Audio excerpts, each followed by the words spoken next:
the Ministry of Information and Media. Dear colleagues, we are going to have this session by the Minister, and thereafter we are going to have questions. Right now, I hand over to the Minister of Information and Media, who is also Chief Government Spokesperson. Suffice to mention that is a man who wears so many jackets, also the national spokesperson for the ruling United Party for National Development. The Minister. Thank you very much.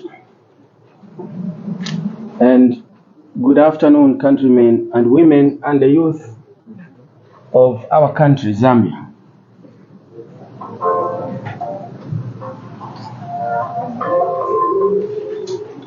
Today, the government, Republic of Zambia, of the New Dawn administration, led by His Excellency the President, Mr. Hakainde Hichilema, would like to pronounce itself on a few issues that cannot go unnoticed, and any other issues as may arise from you, my dear colleagues, the media, and those who will be participating various,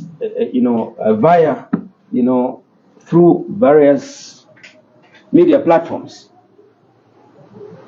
So, in the interest of time, I'll go straight away to address the issues that we thought that were important for us to have a say. Number one, the nation is aware that only a few days ago, the opposition, led by the Patriotic Front, came up with what they are calling United Kwacha Alliance.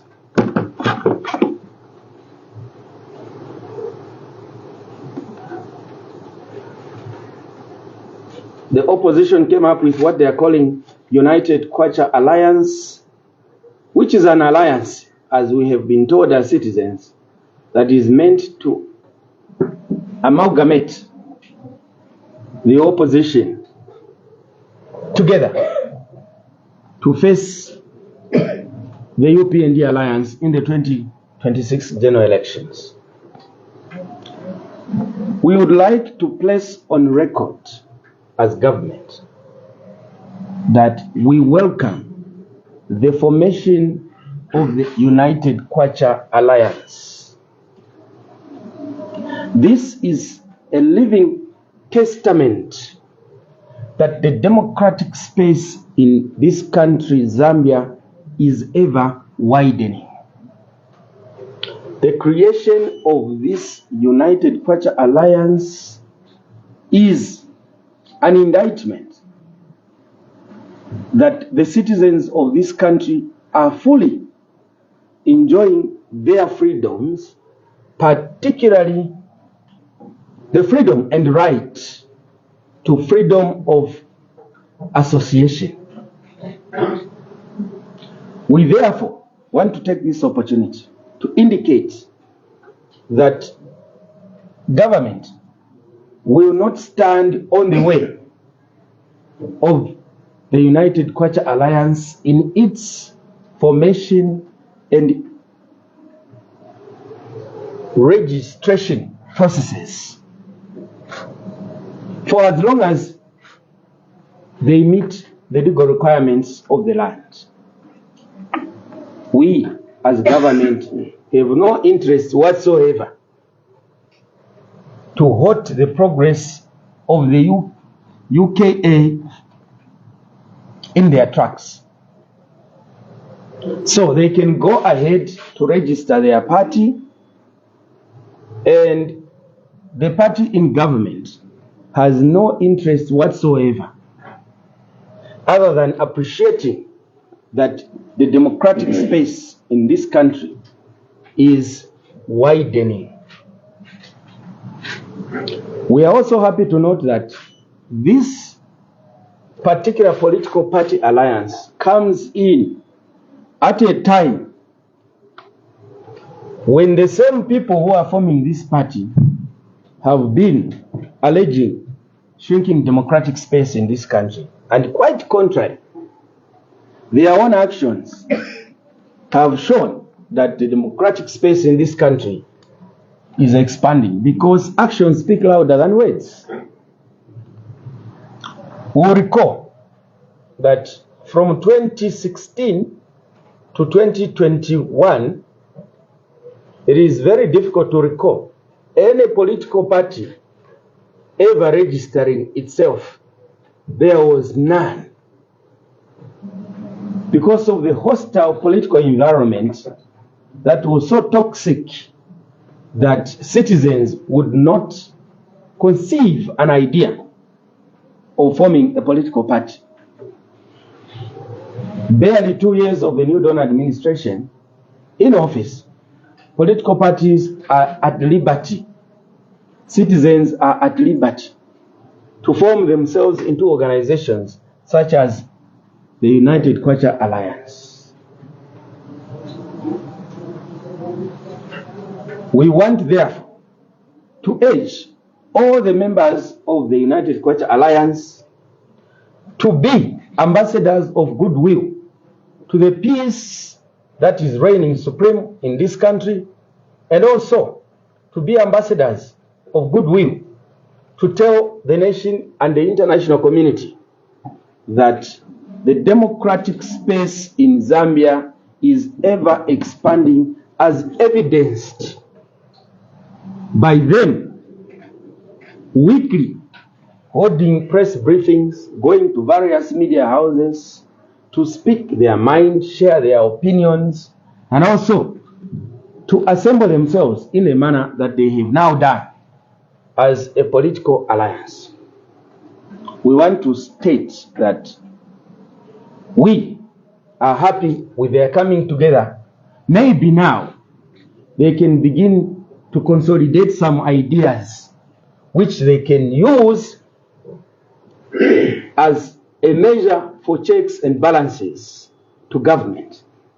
The way they have been this far, we have had a situation where literally there has been no real and reasonable opposition in this country. So it is only fair that they came together, because as individual political parties, they were not a formidable force whatsoever, because after all, those political parties, the majority of them, are made out of individuals without a following. The United Kwacha Alliance comprises the Patriotic Front and individual members calling themselves presidents of political parties. Outside the Patriotic Front in that alliance, all the other political parties do not have even a single councillor countrywide. Zero. So how can they call themselves political party presidents coming together as an alliance? This is an alliance of Patriotic Front plus individuals who, many of them in the general elections of 2021, performed dismally. To drive the point home, if you remove former President Edgar Lungu here and you put the rest of the political party presidents, put them together, all those who stood in 2021, add their votes together. Me, as member of parliament for Choma Central constituency, I got more votes than all of them put together. So I'm a bigger alliance myself than all those outside Patriotic Front. So the point I'm trying to drive home is that other than Patriotic Front, the rest have no mandate from the electorates whatsoever. They are on their own. Now, here is what I'm putting to the public and placing on record that whereas we do commend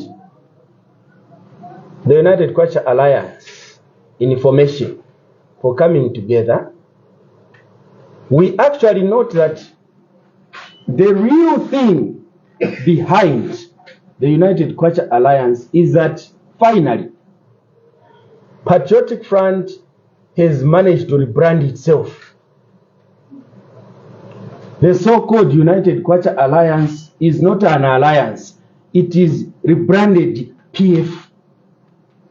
So United Kwacha Alliance in real terms, it is PF United Kwacha Alliance.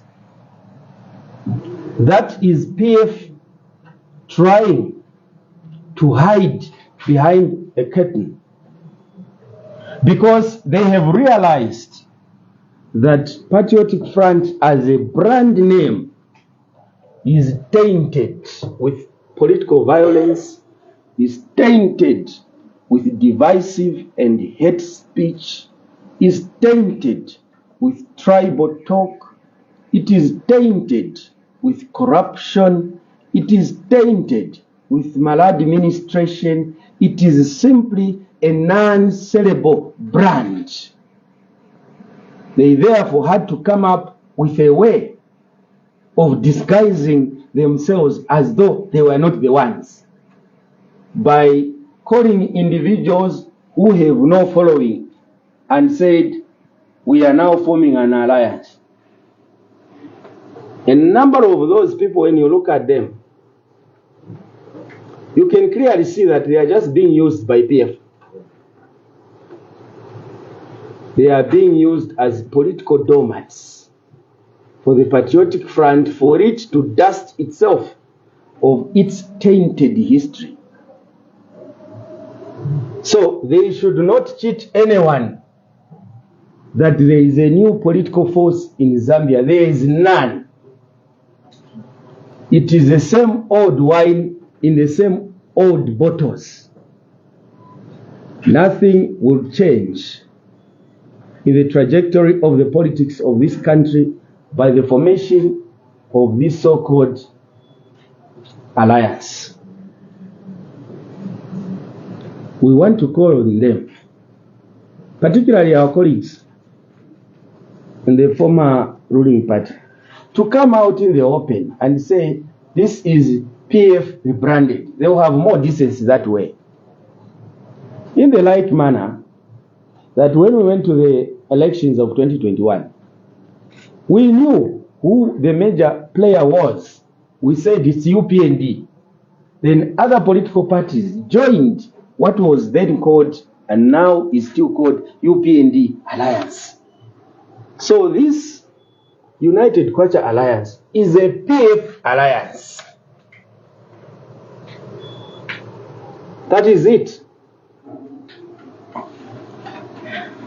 We also note, interestingly, and the citizens noted yesterday, that this grouping of individuals, now called an alliance, yesterday shielded the former president from exposing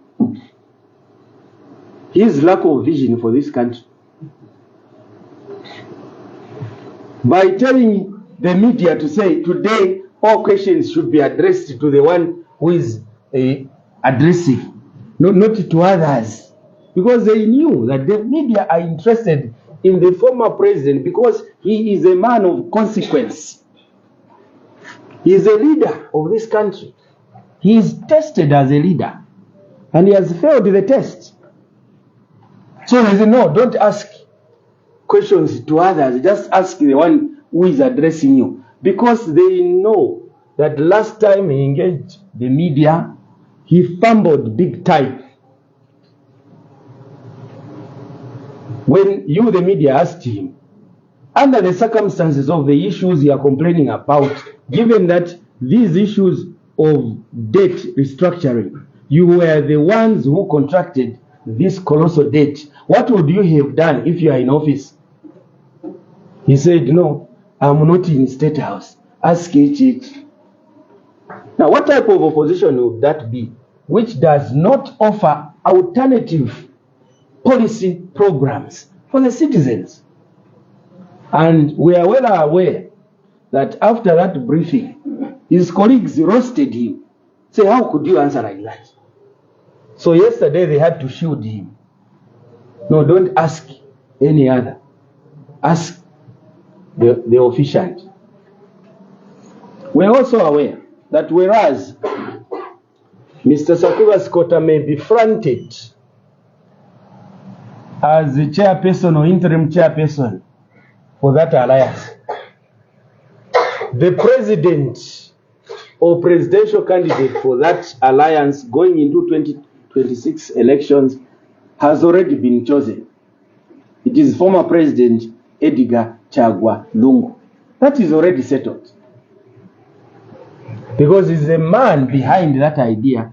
He's a major funder. So let them come out in the open to interact with the citizens on these issues. But the main point is the alleged shrinking democratic space yesterday. Among the two things I want to address this morning. And I think now the nation knows that the opposition has run out of ideas. The opposition cannot engage this government on policy issues. They have no issues with policy of government. That is why they are dealing with politics. So this call or claim and assertion that there is shrinking democratic space in Zambia should now come to an end. We are calling on the opposition to bring down this curtain of jokes. We have a country to lead, and we do not intend that we should be paying attention all the time to side shows. Let them engage government on policy and let them provide alternative policy issues to what government is presently doing. We want to reiterate that decency dictates that this opposition led by the Patriotic Front, if it had any modicum of decency, is supposed to shut up over debt restructuring, because they are the cause why we are here. And all their surrogates who are saying stop referring to the Patriotic Front because they are out, we are here to say we shall not refer to them anymore if only we are not confronted with the consequences of the bad decisions they made while they were in office. We shall continue. There should not be anything special about the previous administration. Dear colleagues, you remember last time I told you that when I was in grade 4, there was a question: what made Zambia's economy to slump in the mid-70s?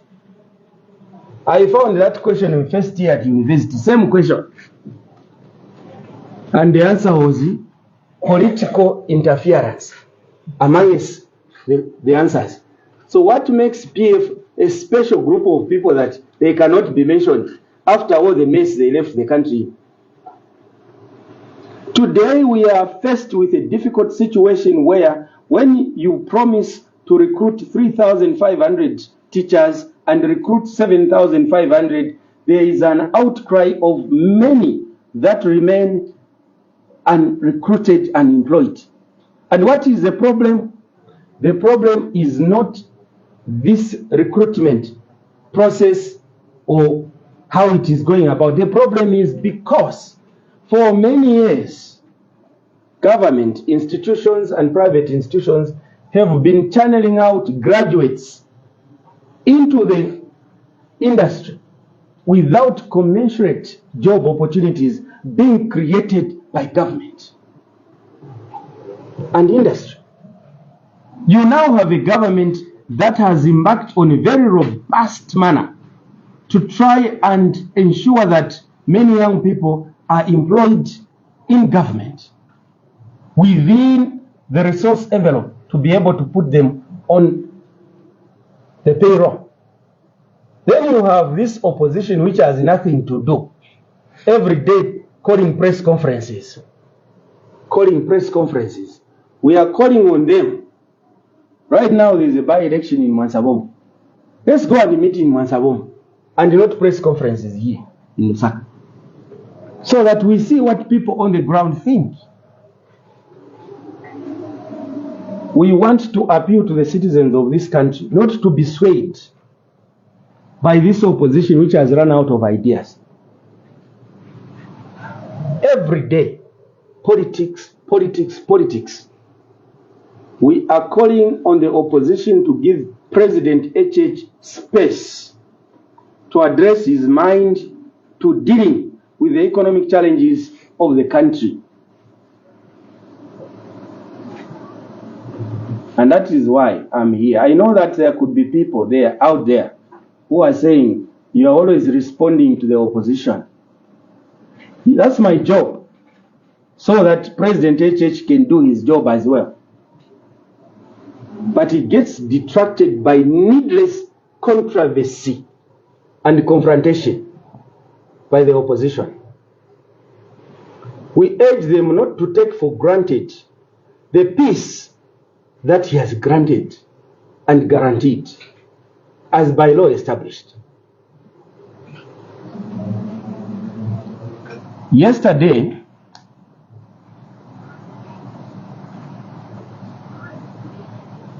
the opposition spoke about the Barroseland issue. And maybe that is the main reason why we called you colleagues today. That ever since this issue of Barroseland came on board and took center stage of national debate in this country, as government, we have not pronounced ourselves. And in lieu of that, speculation has crept in, and all manner of assertions are being promulgated. Let me, on the behalf of government now, place on record that the government Republic of Zambia of the New Dawn administration is fully conscious of the Barroseland issue, and pertaining to and in respect with the current debate over the Barroseland issue, the New Dawn administration has opted for quiet diplomacy, given that government attaches great importance and respect to traditional leadership. The government believes that when there is an issue of national importance, you cannot resolve such a matter through press conferences or through media engagements. And so the nation should be informed that their government has elected quiet diplomacy, looking for a win-win situation. There is no chaos in this country. There is no anarchy in this country. There is no division in this country arising out of the Barroseland issue. The proponents that there is division in this country arising out of the Barroseland issue are proponents of despondency. There is peace throughout this country, and a region called Barroseland is living harmoniously with the rest of the regions of the country called Zambia. So, we call upon the opposition not to be this opportunistic, even to the extent and at the expense of national unity and peace for the country. There should be no requirement that we as a country should begin to make a distress call to the African Union and or to the UN over the Barotseland issue.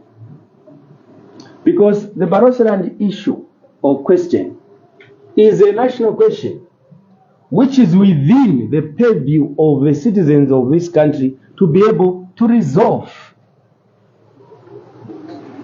We have not reached a stage where this particular issue has brought discord in the country. We have not reached a stage where this particular issue has brought anarchy in the country. We have not yet reached a stage where this particular issue has brought division in the country. We are not there. I would like to reiterate here the position of government that Zambia, in accordance with the Constitution of the Republic of Zambia, remains a unitary state as by law presently subsisting or in force.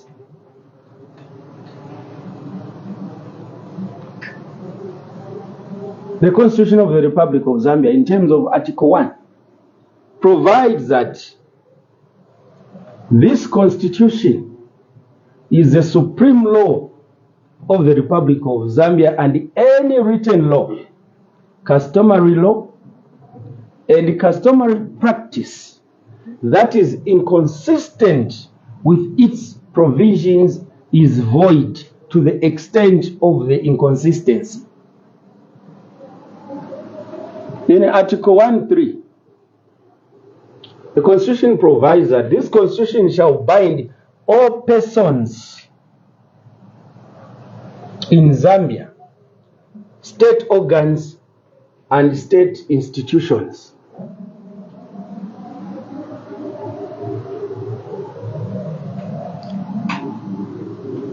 It further states that the people of Zambia resolve that Zambia shall remain a unitary, multi-party, and democratic sovereign state. This is the Constitution.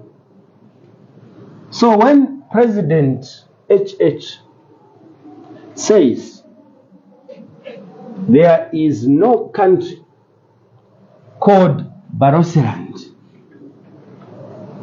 he does not mean there is no Barotseland. Barotseland is there.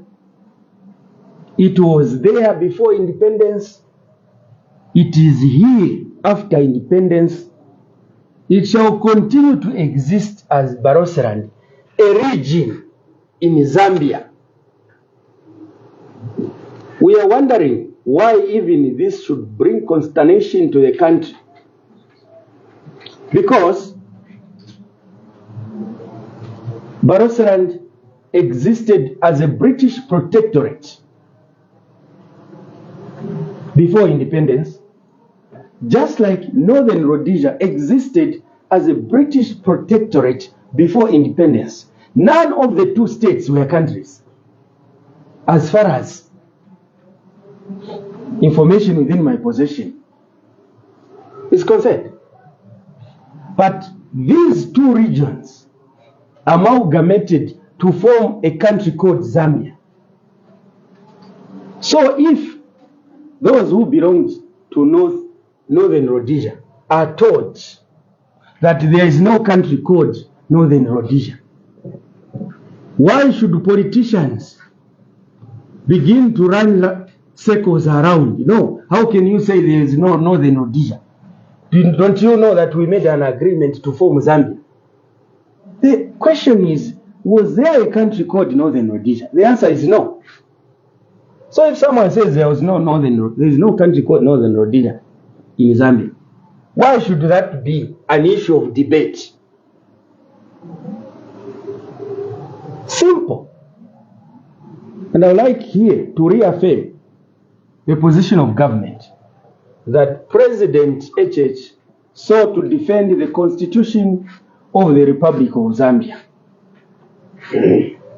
And for as long as he is president, superintending over the affairs of this country under the current constitution, he shall be mandated and obligated by law to defend the unitary state of a country called Zambia. That's the position of government.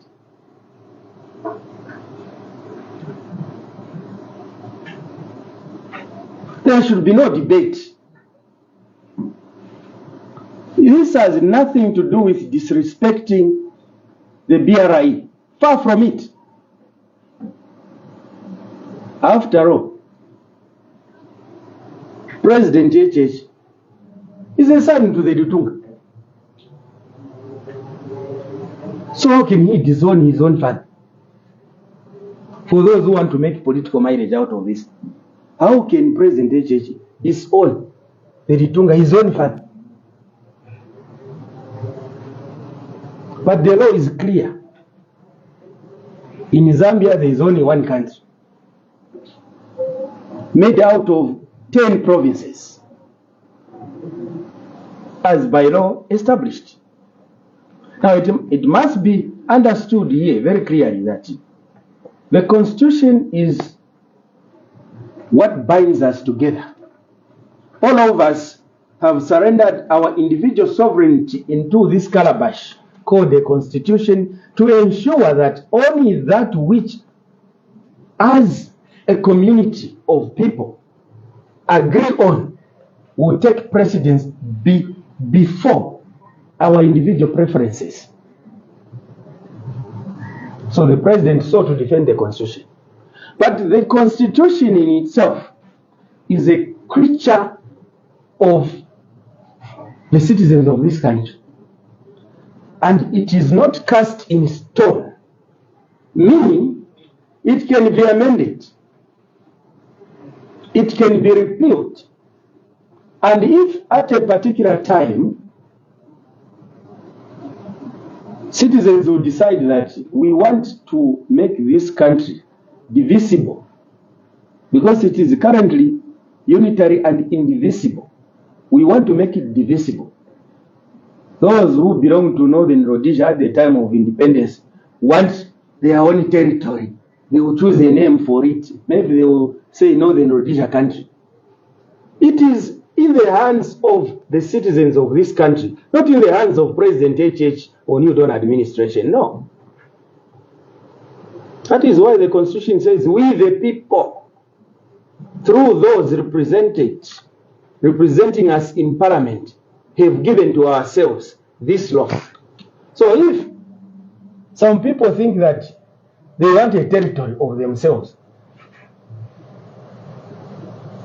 Southern Province wants a territory, or Eastern Province wants a territory, that is why Parliament is there, to amend the law. Let us stop ostracizing an innocent president like HH. He has done a lot for this country to pull us from where we were, negative 2% GDP growth rate, a country in international shame of failure to pay its local and international debt obligations. Restoration of the rule of law and peace in the country, bringing back a reputation of a country back to become a beacon of peace in the region and now globally again.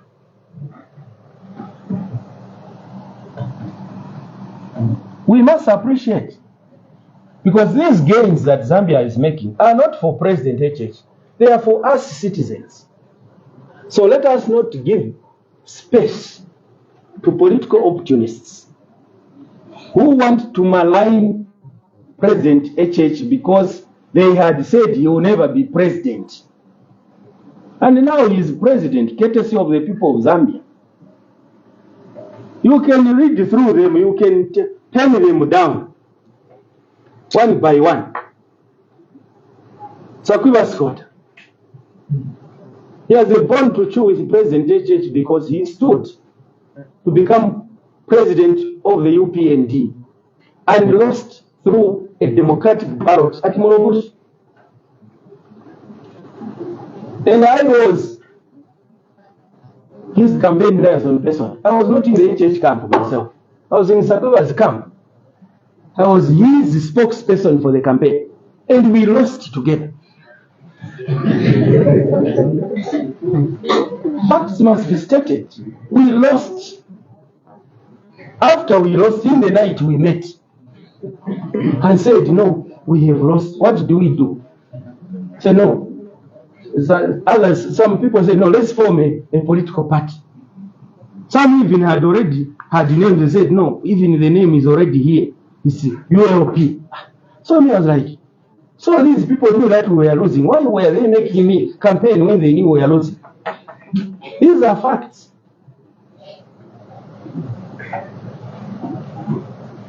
That is 2006. We lost. So, may I ask only one question? Now, if you are saying we form United Liberal Party to oppose because HH has won, what if our camp had won and HH had lost and is now sitting with these people in the night the way we are under the cover of darkness and say, let's form another grouping? How would we have taken that? Because the idea of going into this competition was that whoever wins, the loser should support. That is how some of us left that losing camp. This is the fact. I'm part of that losing camp to HH. But I'm a Democrat. I accepted the people's verdict. These are facts. Some of you have been in politics, covering politics for a while. You know what I'm saying is the truth. So Sakwiba has a bond to chew with HH and therefore cannot be relied upon as a measure of good judgment against HH. He is patently and manifestly biased.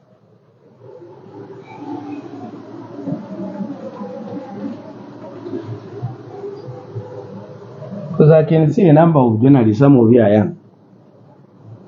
In that whole transaction, in our camp, there was Sakwiba Scott. Party spokesperson, there was Given Ruvinda. Deputy spokesperson, there was myself. So, me and Given Ruvinda, we won.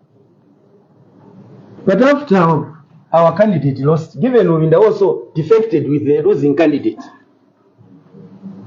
These are facts.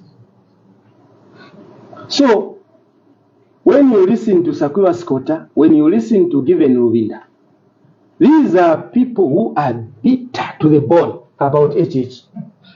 So never expect anything good from them about how they will judge HH's performance.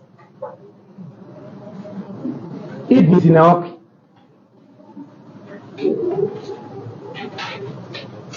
After HH became president of UPND in 2006, we went into what was called United Democratic Alliance, UDA, in 2006. Because UPND then had just lost its founding president. And in that alliance, clearly the dominant force was UPND, because UPND had 42 members of parliament. And FDD, I think had, if not one, had one MP. But then Edith Zewerani Nawaki, said, I will be the leader. He said, what matrix are we using here? And through a democratic ballot again, HH won the presidency, the candidacy of UDA. And from the day HH was announced to be the candidate for United Democratic Alliance, Edith Zewerani Nawaki went under in hiding for 3 months until the day election results were announced. And on that date, Mr. Michael Sata was the one leading before all other constituencies were finalized. She surfaced, quickly called a briefing to congratulate Mr. Michael Sata. I would like to congratulate my brother, he has won. Later on, it was discovered that actually it's President Manasseh who had won. So you can never rely on Edith Zewerani Nawakwi. She has nothing good to say about President HH. In fact, as a person herself, she is bad-hearted.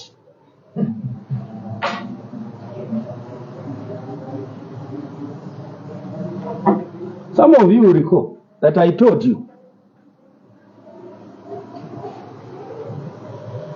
the case of Lusaka City Council versus Edith Zewerani Nawakwi, where she hounded out a widow and threw her out with children sleeping outside the house. Today she can say she has a good heart to lead Zambia. When did she change from that bad heart that she can lead a country? Edith Nawakwi, ask her if she did not cause Puma filling station, Charleston, closed and unleashed ZRA as Minister of Finance on account of a lady who was running that filling station on the personal issues. Ask her. Today, Edith Nawakwi can talk about maize.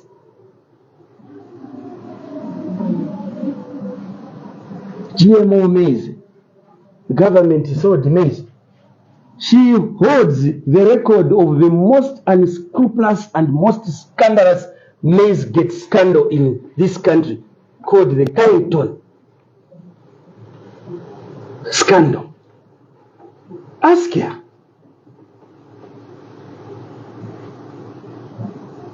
She has no right to talk the way she wants to talk. She doesn't have. She is just constipated with bitterness against HH.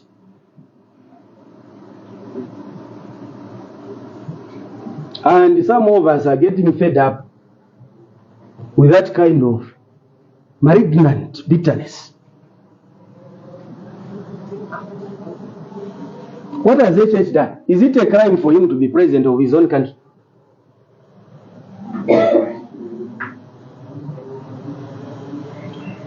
The rest, they are still in the political kindergarten. Hari Karaba. Okay, Hari Karaba resigned on moral grounds, saying that Edgar Chagwa and his administration were corrupt. So I give him a mark for that.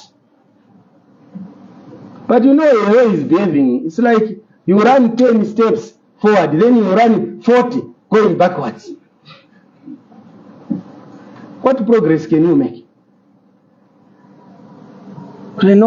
We have decided to put our artificial differences. Artificial differences. So you have been mocking citizens. We want politics of decency, politics of principle. Savoy Imboera. She's just acting. Have you ever look at this drama? She's acting president of NDC. The president of NDC has left NDC to join PF as an individual.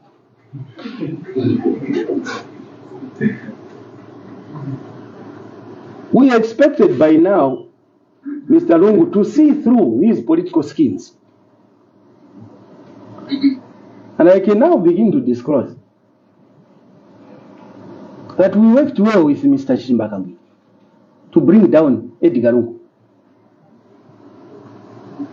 That's the reason why he didn't go with his party into PF. He left it, said, no, remain here. Me, I'll just go and be issuing tribal remarks so that the person I'm representing will be hated by the citizens. And that's what happened. Oh, by the way, we wish Mr. Shimbakambwili a very swift and expeditious, quick recovery. We may differ on politics, but at the end of the day, we are all citizens. You know, life, you only live it once. And as citizens of this great country, Zambia, we are known to love one another. So wish him well. The government Republic of Zambia has lawfully evacuated him to South Africa so that he can be attended to specialized medical treatment. Unlike what he had done to run away to go and hide in Zimbabwe. He had to be brought back. And to show that President HH and the administration, meanwhile, he was brought back and said, now you go now lawfully so that you can recover quickly. Other than looking over your shoulders, who is coming here? Maybe I'm being followed. You know why? He's a citizen. Zambia is a peaceful country. And I hope all those who were saying that Mr. Shimbakambwili was being blackmailed have been put to shame. And they will continue to meet such instances. Because President HH means business. To serve this country fairly and well.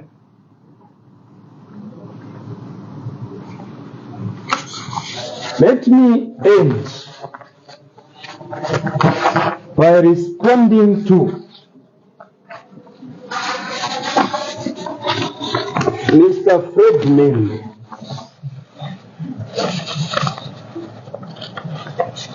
Firstly, I acknowledge the step that Mr. Fred Membe, just like Mr. Winter Kavimba, took to reject joining this opposition alliance, because as they stated, it was not a creature of the citizens, but one of and by individual persons. Now, Mr. Fred Membe has told this nation that if given an opportunity to become president, to which we do not object, because that is the reserve and preserve and province and jurisdiction of the citizens to decide. He has said he would want traditional leaders, their Royal Highnesses, to become DCs. And that the most senior chief in a province will become a provincial minister. Now, you can already see that Mr. Fred Membe is directionless. He has no clue whatsoever. This is someone just with an insatiable appetite to become president, without any clear agenda whatsoever. That is why he has been so ruthless through his newspapers, attacking the integrity of whoever he perceived to be a competitor at the time he would want to run for president.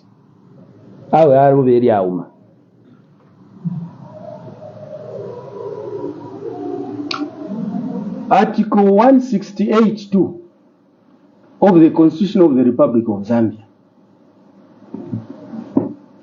preclude traditional leaders from becoming office bearers of elected offices such as MP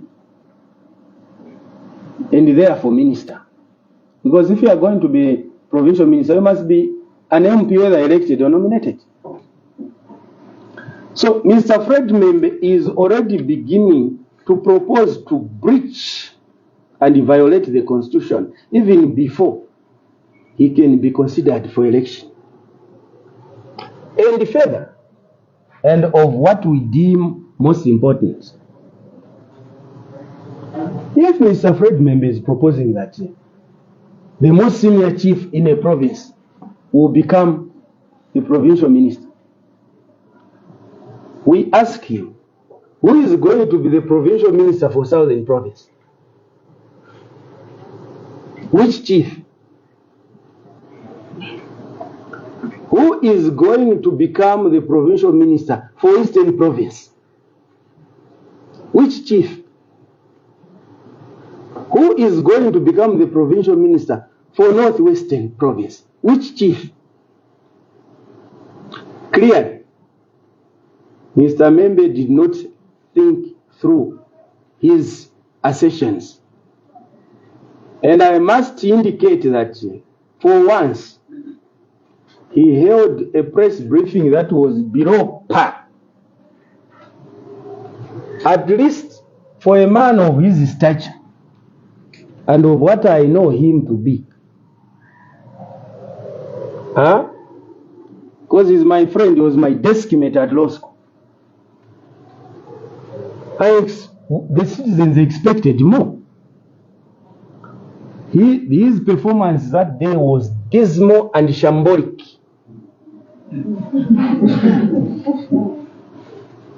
The nation should expect a lot better from those who are positioning themselves that they would want to lead this country.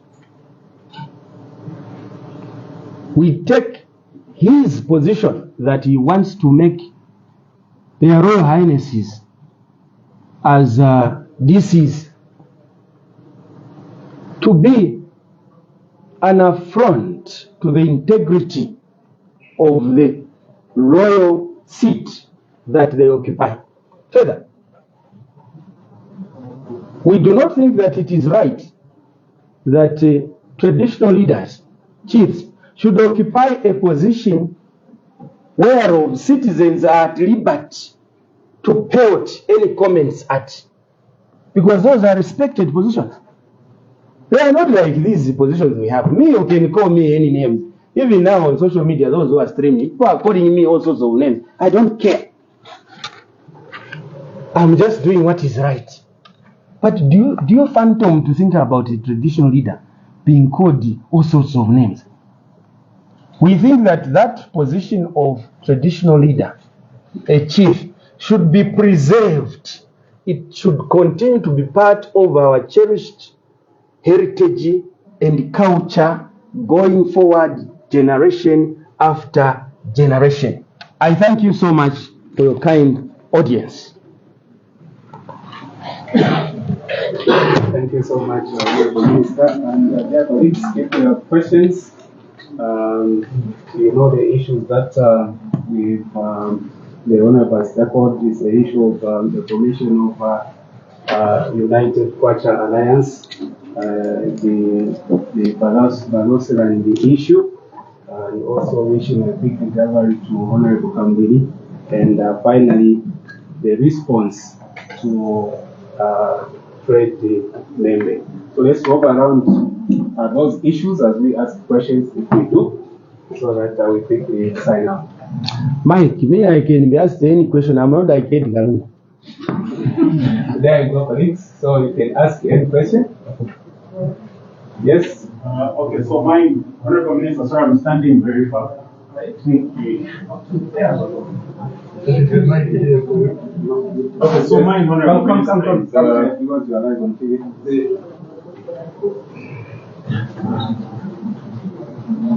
Looks like a very serious question. It is. Honorable Minister, good afternoon. Good afternoon, thank you. Good afternoon, everyone. Mine is, by the way, my name is Victor from South African TV. I'm solemnly not part of my colleagues, but I'm from the breakfast show, and this has risen quite a lot on our breakfast show, so I thought it can be asked here. It's with regards to the BRE. I've followed it keenly and closely, and I've watched recently I'll try it back as far as 5 years ago. There was two gentlemen who went to SABC, say quite unkind words that dented the Zambian people and the Zambian government at the time. Now that has escalated to this era of leadership, where I'm seeing there's a lot of mediocrity, I'll call it, with regards to how this issue is being handled, and this is a concern coming from the listeners as well as the viewers on the Sunday Breakfast. Now, my question is bordering on: have you, as the United Party for National Development, as well as the government of the Republic of Zambia, taken this matter seriously and sat down with the BRE to make sure that this perhaps is ironed out swiftly and in a kind manner, in that there is a potential outsider who's listening to this keenly and would want to follow it, and for the fact that there is a document that a lot of people do not understand, what exactly are you doing to sensitize the public as well as those who were not there at the time that this document was being drafted? Thank you very much.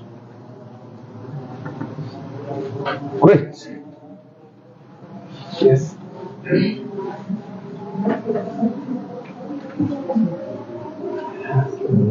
You can pass even here. Don't worry. So if there are others who ask questions, please come here.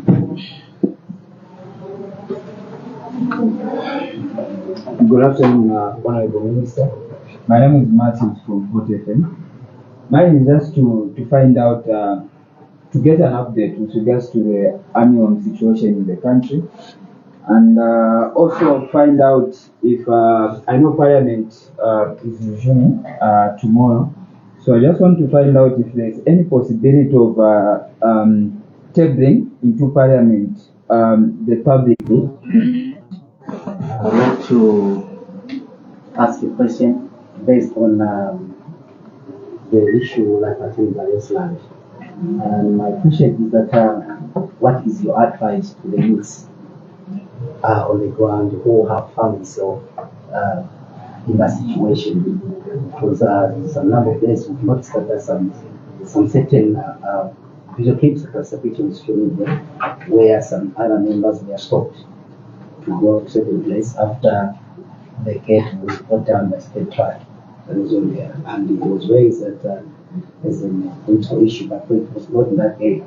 And we saw some youths were like fighting, and we know that it is a very big province. What we will advise for is every youth that we don't engage in such a situation as we are trying to analyze. So the minister will answer those questions quickly because we need to give chance to the youth. Thank you very much. Victor from Sun FM, and I think your question dovetails with the last question here. Firstly, let me indicate that during this unfolding debate over the Barotseland issue, the Constitution of the Republic of Zambia and all the laws that govern this country continue to subsist. So any person who does anything that violates the law should well in advance know that they will be made accountable at law.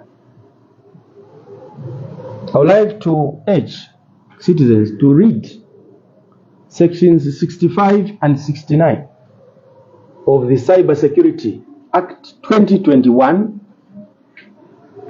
which the previous administration left for the governance of this country, that shooting videos like we have seen, where you are promulgating hate speech, insulting language, remains a crime in Zambia, regardless who you are, regardless where you are, provided you are within the precincts of the boundaries of this country. I want to urge the young people those who are being abused, and in this case, we suspect by people with ulterior political motives, to desist from engaging and performing those acts that are at variance with the law. Those who were shooting videos and circulating them, insulting the president, they should know that there is a law, and the law is in force. The fact that we are talking about Barotseland issue does not preclude anyone in Zambia to wear an armor of immunity. Only a president in Zambia has immunity from prosecution. That must be made very, very clear. And also want to ask and urge young people and citizens alike to desist from using insulting language when engaging in national debate, because debate should be about issues and not insults and vulgarity. So, the question is, have we as government engaged the BRI? Thank you for that question. That is the first answer I gave on this issue, when I say that the government has opted for quiet diplomacy, and I cannot therefore begin to undo that quiet diplomacy.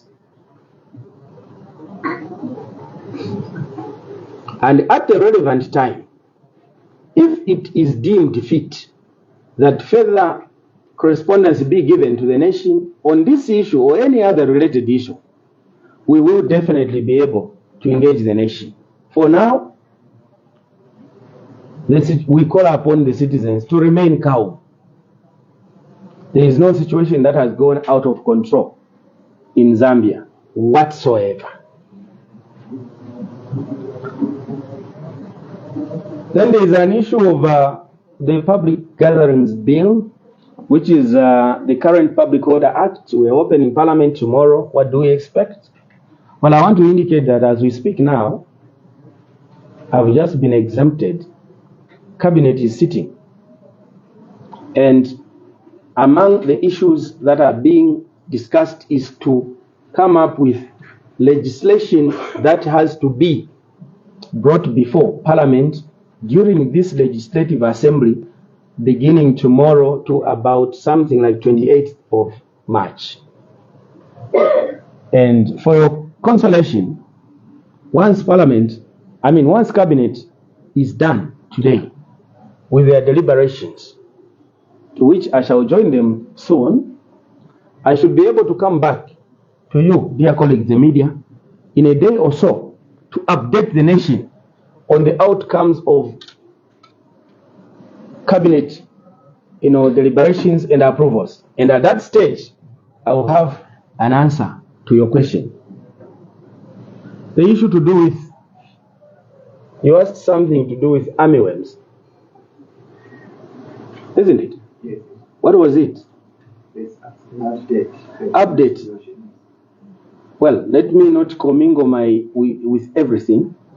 Let me leave that one as well to get the latest update, because I knew that probably if it were not for Cabinet today, the Minister of Green Economy was scheduled to have a briefing with yourselves, dear colleagues, the media, to update you on the rain pattern situation in the country, including the entire outlook of our agricultural season. So we will get quite some information on that matter. Well, thank you so much, dear colleagues. As you know, this has been the government media engagement, and we'll be calling upon you as it requires.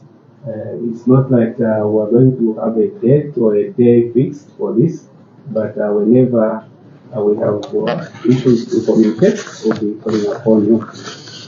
For now, the finance from here at the Ministry of Information and Media. Thank you so much.